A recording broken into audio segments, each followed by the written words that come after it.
All right, so if you are watching this, you do not believe that this angle alpha is half of this angle theta. So I'm gonna prove it to you. So let's prove that alpha is half of theta.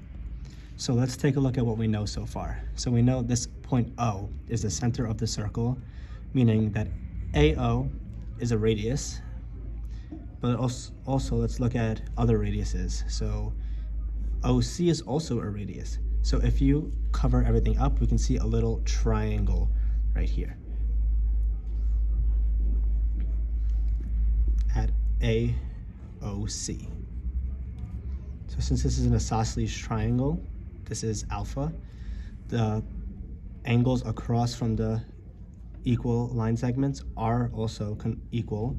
So this will also be alpha, meaning that angle OAC is equal to angle OCA. I'm going to draw it right here, that being alpha. And now, over here, there's two ways to do it now. I'm going to do both ways. So way one, this is the more straightforward way to do it. So since this is a straight line, we know this plus this has to equal 180. So something plus theta is equal to 180. We can subtract a theta over. So this means that it is 180 minus theta. So I'm just going to put that here. So we know that any triangle, all three angles have to add up to 180. So let's just put all of them together. Theta, alpha plus 180 minus theta is equal to 180. We subtract the 180s over. They will cross off nicely. Let's just combine these two alphas. So an alpha plus an alpha is two alphas. The minus theta transfers over. And then we add theta,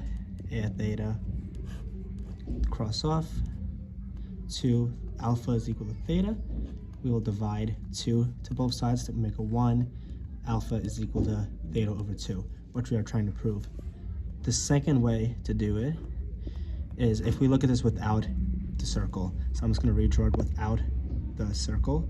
So this is an alpha, and outside is theta. So we know using exterior angles that the two angles here have to add up to this exterior angle. So this is a little shortcut. Alpha plus alpha has to equal theta. Combine the alphas and then divide the two. And there we go. We have two ways to prove that this angle is half of this angle.